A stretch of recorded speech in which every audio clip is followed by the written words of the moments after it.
왜냐면 그분의 남편 되시는 분이 의사셔서 의사로서 누릴 수 있는 그 모든 혜택이 있었다는 거죠. 특권이 있었다는 거죠.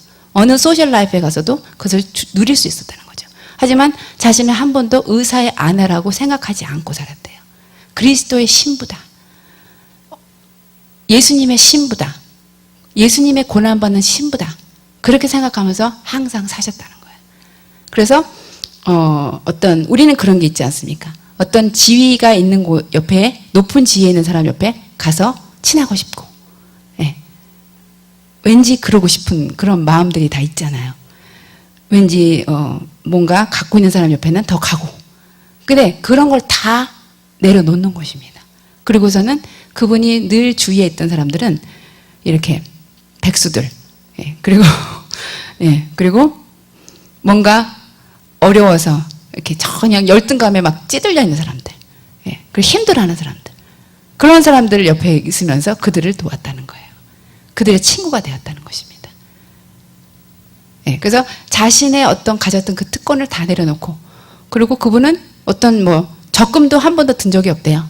다 주님에 이렇게 들어가고 그렇게 살았대. 그래서 그 아들이 민용이라는 아들이 있어요. 근데 그 민용이가 이제 티네이저 때 학교에서 네 아버지 뭐 하냐 그러잖아요. 그러면 우리 아빠 의사 그러잖아요. 그러면 너 되게 잘 살겠다. 뭐 이런 얘기를 할 수 있잖아요. 근데 얘가 그때마다 혼돈이 오는 거예요. 왜냐면 자기 집은 셋방쯤 살고 있거든요. 그리고 얘기 들어보니까 걔가 부엌 옆에 방에 살고 있었대요. 예, 방이 3개 있으면 이제 누나는 굉장히 좀 공주과라서 제일 좋은 방 주고, 그리고는 이제 그 애는 그 남자애니까 그래서 부엌 옆에 작은 방을 줬대요. 그러고 살았는데 어느 날 얘가 이제 티네이저니까 키가 막 확확 자라잖아요. 그래서 오늘 보니까 자기가 이 방에 안 맞는 거예요. 그래갖고 소리를 확 질렀대요. 그제야 이제 엄마가 그 다음 방으로 옮겨주셨다고. 그런 소리 들었거든요. 그 정도로 자기는 아빠가 의사면 잘 살아야 되는데 혼돈이 오는 거야. 자기는 그렇지 않은 거예요. 알고 보니까, 예, 부모님이 그렇게 사신 거예요. 그러니까 이것을 통해서, 진짜,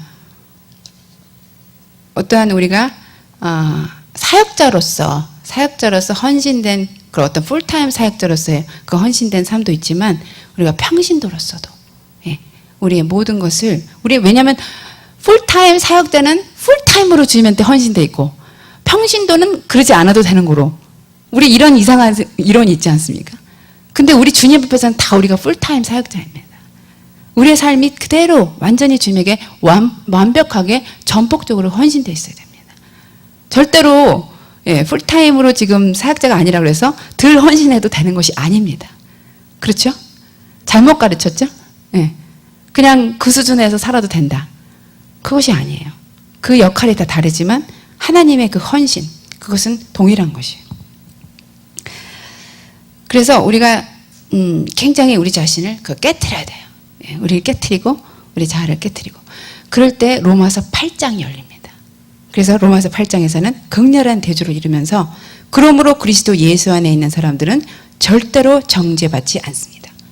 그래서 시작이 너희는 정죄받지 아니하노라, 해방되었노라, 이렇게 시작해서 끝으로는 끊어지지 아니하노라. 예, 뭘 끊어지지 않죠? 예, 하나님의 사랑에서 너희가 절대로 끊어지지 아니하리라. 이렇게 끝나게 돼요. 그리고 그 안에는 무수한 얘기들이 많습니다. 아들이 되는 거, 입양되어 아들이 되는데 아들 된 그 입양된 마지막 증표가 무엇이냐? 너의 몸이 구속을 받게 된다. 몸의 구속은 바로 우리가 완전하게 파이널라이징 하는 그 입양된 파이널라이즈가 되는 것이다. 그리고 입양이 되었기 때문에 이제 하나님의 모든 전 재산이 너의 것이다. 예. 그래서 우리가 이런 거 있잖아요. 나는 주님의 것이고 주님은 나의 것입니다. 나의 모든 것은 주님의 것이고 주님의 모든 것은 나의 것입니다. 그러면 잘 모르겠잖아 이제. 근데 돈이라는 개념으로 딱 들어가면 딱 알아버리죠. 예, 하나님의 모든 전 재산이 내 것입니다. 예, 아시겠어요? 예. 그러니까 그러면 이렇게 되죠. 그러면 하나님이 전 재산을 재현이한테 다 줘버렸어요 지금. 아멘. 아멘. 근데 그러면 하나님이 전 재산을 지금 재현이한테 다 줬으면 나만 이 옆에 추전선한테 갈 게 없잖아요. 그렇죠? 전 재산을 줬다면서. 근데 하나님은 또 여기 전 재산이 있대요. 하나님은 재현이밖에 없대요. 재현이만 사랑한대요. 완전히 주님의 눈에는 재현이밖에 없대. 그러면 재현이 빼고서는 아무것도 없어야 되잖아요. 근데 또 추천사도 전부라는 거예요. 그러니까 이것은 하나님의 차원입니다. 하나님의 차원에서는 주님이 나밖에 없고, 근데 또 옆밖에도 있는 거예요. 그리고 또 주님이 나한테 전 재산을 다 줬으면서 또 옆에 사람한테 전 재산을 다 줄 수 있는 그런 능력이 있으신 분이에요. 희한하죠? 그러니까 우리가 하나님의 전 재산의 상속자인 것입니다. 아멘.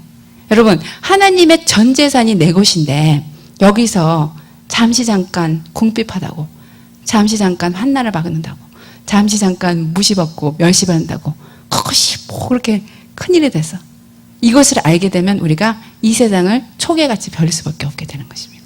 아멘. 그래서 완전한 새로운 관계 안으로 들어갈 때 이것을 아는 자들에게는 이 로마서 8장에서 두 가지가 확실하게 드러난다 그래요. 첫 번째는 뭐냐면 의에 대한 전적인 헌신 안으로 들어갑니다.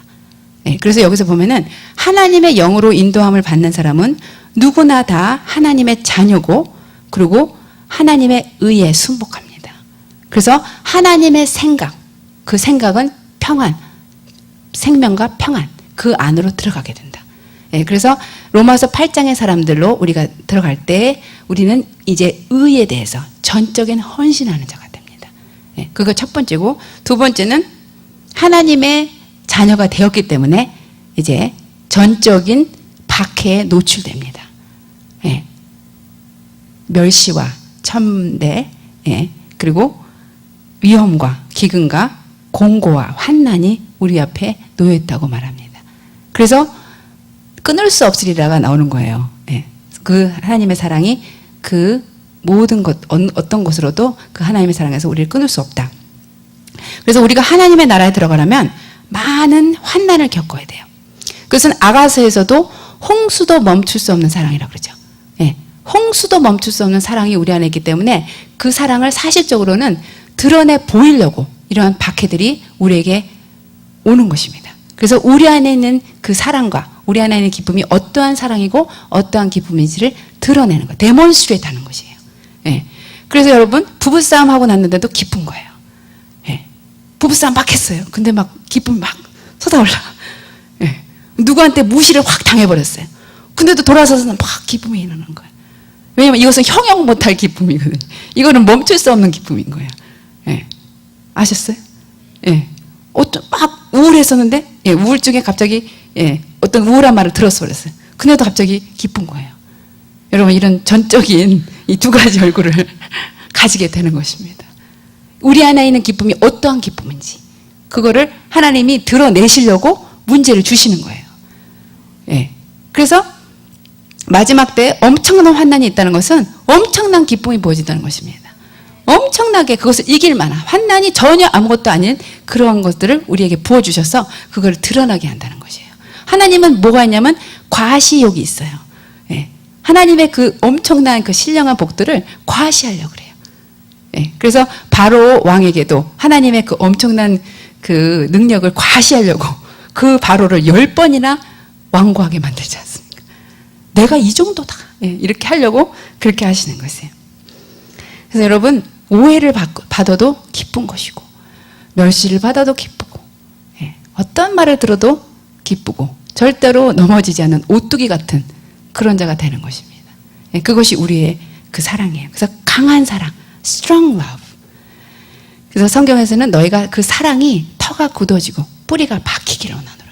이 사랑 안에 여러분이 깊숙이 여러분의 영혼을 잠그세요. 담그세요.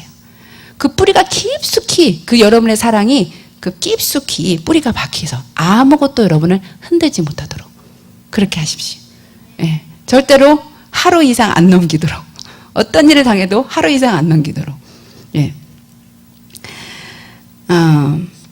요번에 하나님의 그 큰 희생에 대해서 아셀 목사님의 그 동영상을 통해서 보게 되었는데요.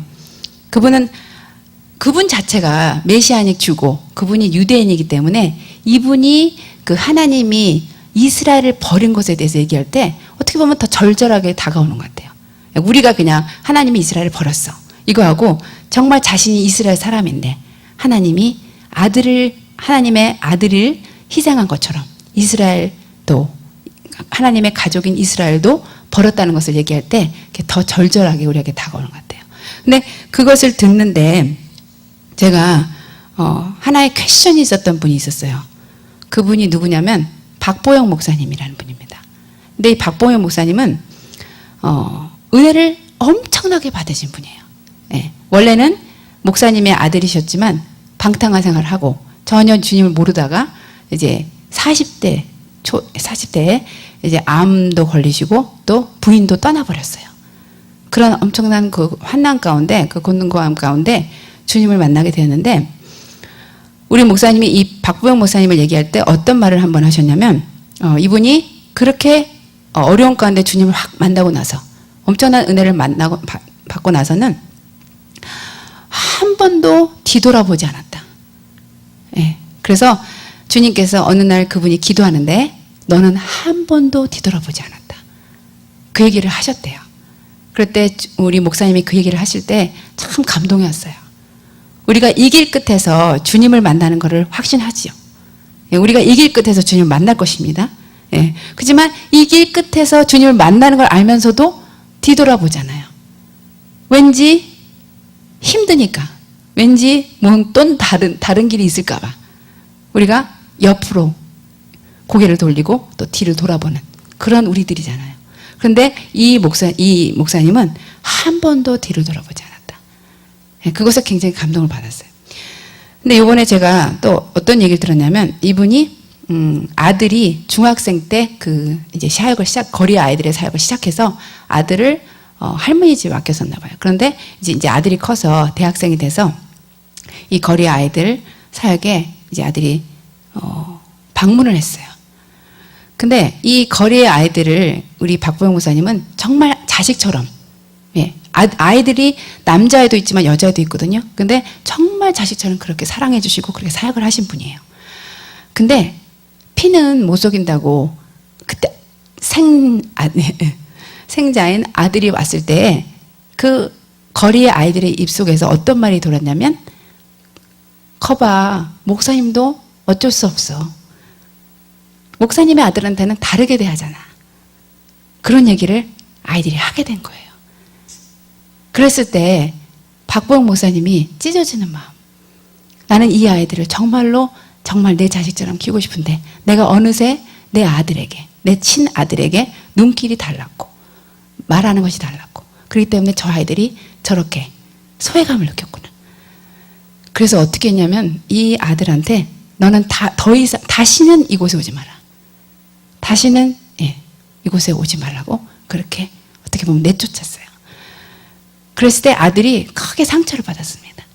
어찌 자기 아버지가 자기를 보지 않겠다 그러고 다시는 오지 말라 그러는가.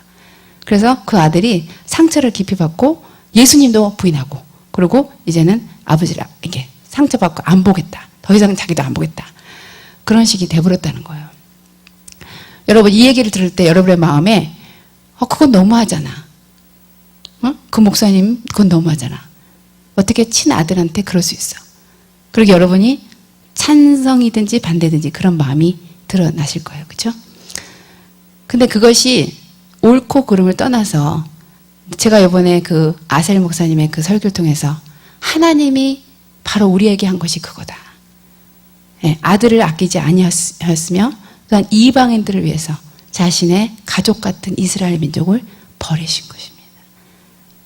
그러니까 하나님의 사랑은 이상한 사랑이에요. 우리가 박보영 목사님의 그 처신을 보면서도 좀 이해가 안 되는 것처럼 우리의 그 어떤 인간적인 그 한계를 뛰어넘는 그런 사랑이 그것이 바로 하나님의 사랑이었다는 것입니다. 아들을 아끼지 아니하시니까. 그래서 정말 그분은 우리가 이럴 수 있어요. 하나님은 하나님이시니까 그럴 수 있다. 하나님은 하나님이시니까 아들을 버리실 수 있었고 또 이스라엘 버릴 수 있었다. 하지만 우리가 인간이고 우리가 인간의 정이 있는 우리들도 그러한 부르심이 있을 때는